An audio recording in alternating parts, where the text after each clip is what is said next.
Hello friend. UPSI की जो notification है वो आपकी आउट हो चुकी है, तो चलिए हम उसकी नोटिफिकेशन को पढ़ लेते हैं।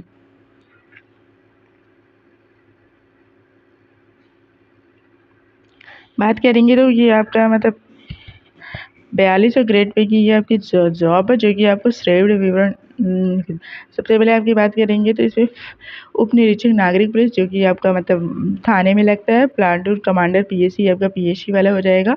और फिर ये आपका एसएसएफ वाला हो जाएगा, जो कि आपका मेट्रो में लगता है। मेट्रो में आपका लगता है, ये हो जाएगा।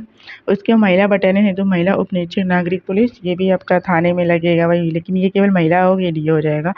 उसके बाद वर्तमान ग्रेड पे की बात करेंगे तो आपका ग्रेड पे 4200 ग्रेड पे होगा, जिसका श्रेणी विवरण भरने के लिए ऑनलाइन आवेदन पत्र आमंत्रित हो जाएगा। तो जो उप निरीक्षक नागरिक पुलिस महिला पुलिस, उसमें तुम्हारा आपका 42 पद हो जाएगा। उसके बाद जो आपका प्लाटून कमांडर पीएससी, जो आपका पीएससी में जो है ना, उसके लिए 135 टोटल हो जाएगा। ठीक है, ये 135 हो जाएगा। ये आपका जो आपका एसएसएफ वाला है, स्पेशल प्रोटेक्शन फोर्स वाला, जो एसपीएफ वाला, इसमें आपका जो हो जाएगा वो कुल 60 हो जाएगा। ये आपका जो कि मेट्रो एरिया साइड जो लगता है वो वाला हो जाएगा। फिर महिला बटालियन है जो है, ये आपका 106 हो जाएगा। ये आपका अलग है, मतलब ये तो केवल महिलाओं के लिए, ये आपका 106 हो जाएगा। बाकी जो पूरा ओवरऑल जो है, जो 4242 है, इसमें आपका 20%, तो इसमें आपको महिलाओं की रिजर्व है, इसमें भी आपका 4 दुनिया 800 इसमें हो जाएगा, बाकी 106 इसमें। जैसे कि आपने पता है कि जो पीएससी वाला है वो केवल मतलब पुरुषों के लिए हो जाएगा। ऐसे विशेष सुरक्षा पदाधिकारी केवल पुरुष अभ्यर्थी ही पात्र होंगे।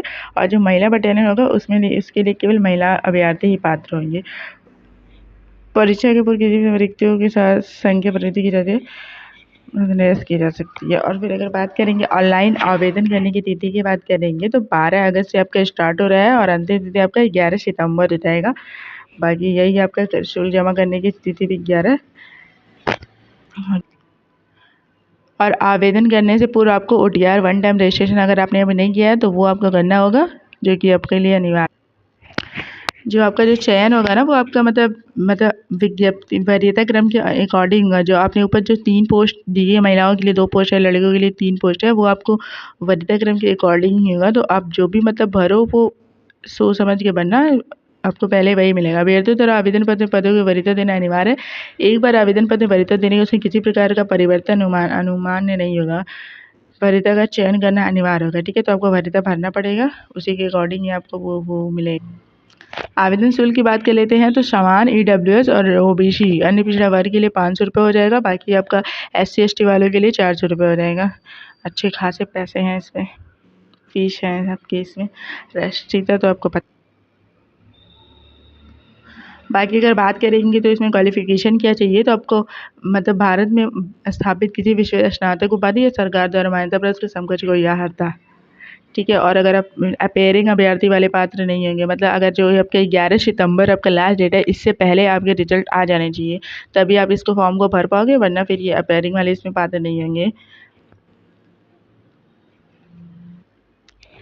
अधिमानी अर्हता की बात करेंगे तो अगर मान लीजिए आपके तो इसका कोई ज़्यादा मतलब नहीं है, लेकिन हाँ अगर एक से अधिक मतलब 2 बच्चों के अगर सेम नंबर है तो उसको मतलब किसको प्रेफ़रेंस दिया जाएगा, तो जिसके पास ये होगा उसको पहले प्रेफ़रेंस दिया जाएगा। और अगर ये भी नहीं होगा तो ऐज के अकॉर्डिंग जिसका ऐज ज़्यादा रहेगा उसको प्रेफ़रेंस दिया जाएगा, बस यही है।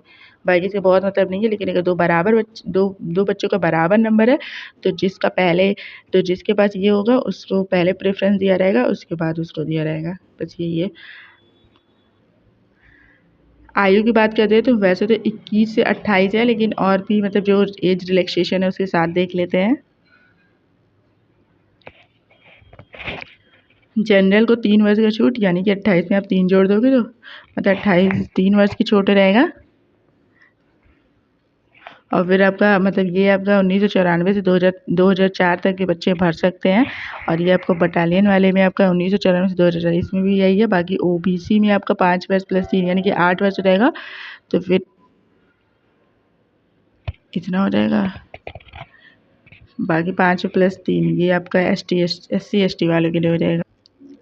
लिखित परीक्षा की बात करेंगे तो आपके मतलब ये आपके 4 सेक्शन होगा। पहला तो हिंदी हो जाएगा, मूल विधि, संविधान, सामान्य ज्ञान, संज्ञानात्मक, मानसिक योग्यता परीक्षा, मानसिक अभिरुचि परीक्षा। ये प्रश्नों की संख्या 40 रहेगी। अधिकतम अंक जो होते हैं वो 100 अंकों की, तो 400 अंक आपके हो जाएंगे। बोर्ड लिखित परीक्षा एक ही दिनांक को एकल पाली में अथवा एक से अधिक पाली में होने की मतलब वो है। बाकी आपका मतलब OMR प्रणाली के माध्यम से संचालित करेगा, यानी कि आपका ऑफलाइन एग्जाम होगा। यह लिखित परीक्षा OMR आधारित परीक्षा प्रणाली के अनुसार संपन्न कराई जाएगी। लिखित परीक्षा के लिए विस्तृत प्रक्रिया का अवधारण बोर्ड द्वारा किया जाएगा और इसे यथा समय बोर्ड की वेबसाइट पर प्रदर्शित किया जाएगा। लिखित परीक्षा का पाठ्यक्रम परिशिष्ट 1 पर संलग्न है। ठीक है, तो मतलब आपका ये इस बार जो है वो OMR बेस्ड एग्जाम होगा आपका। पहले ऑनलाइन होता था लेकिन मेरा ऑफलाइन होगा। टाइम की बात करेंगे तो पेपर के लिए आपका 2 घंटे ही होगा और कुल 160 होगा क्वेश्चन, कुल संख्या 160 होगा और 2 घंटे का समय होगा। 40 सब होगा तो 160 क्वेश्चन रहेगा। फॉर्म भरते टाइम इस बार आपको मतलब रियल टाइम फोटोग्राफी चाहिए, मतलब रियल टाइम फोटोग्राफी तो वेब कैमरा अन्य कोई उपकरण जो आवेदन पत्र बने रियल टाइम फोटोग्राफी ले सकता। अगर मान लो आपने टोपी पहन के अपने तो वो फोटो स्वीकार नहीं होगा, इसलिए आप टोपी वोपी पहन के मत लेना फोटो। रियल टाइम फोटोग्राफी अभ्यर्थी का चेहरा अन्य किसी भी चीज़ से ढका हुआ नहीं होना चाहिए, अर्थात मास्क, बाल, कपड़ा, छाया, आभूषण इससे ढका हुआ नहीं चाहिए। ऐसे अभ्यर्थी जिनकी आँख पर चश्मा धारण किया जाता है उन अभ्यर्थियों को फोटोग्राफी लेते इस बात का ध्यान रखिए कि रियल टाइम फोटोग्राफ पर चश्मा के ऊपर कोई प्रतिबिंब रोशनी ना पड़े, अर्थात अभ्यर्थी की आँखें स्पष्ट रूप से दिखाई देनी चाहिए। रियल टाइम फोटोग्राफ ब्लर नहीं होना चाहिए, फोटोग्राफ पर अत्यधिक चमक नहीं होनी चाहिए, ये आपको ध्यान रखना है।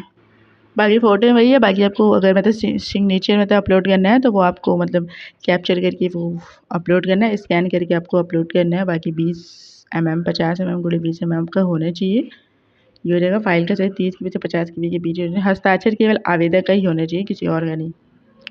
वरीयता के चयन की बात करेंगे तो पुरुषों के लिए आपका ये उप निरीक्षक नागरिक पुलिस, प्लाटून कमांडर PSC और ये प्लाटून कमांडर विशेष रुचि, ये आपका जो मेट्रो में लगता है वो वाला हो जाएगा और ये आपका PSC वाला हो जाएगा और ये आपका जो आपका थाने में लगता है वो हो जाएगा। ठीक है, बाकी महिलाओं के लिए ये आपका 2 है, उप निरीक्षक नागरिक पुलिस, उप निरीक्षक नागरिक पुलिस महिला PSC महिला बटालियन होती है, ये केवल महिलाओं के लिए है और ये केवल पुरुषों के लिए। बाकी आवेदन पत्र भरते समय अगर कोई भी समस्या आ रही है तो आप इस हेल्पलाइन नंबर इस पर मतलब जारी कर दिया गया, इस पर आप कॉल करके पूछ सकते हो, जो कि 10 बजे से 7 बजे तक क्रियाशील रहेगा। तो बस आज की वीडियो में इतना ही। तो आप अच्छे से फॉर्म भर लेना, बाकी वीडियो पसंद है तो लाइक कर देना, चैनल सब्सक्राइब कर देना। Thank you.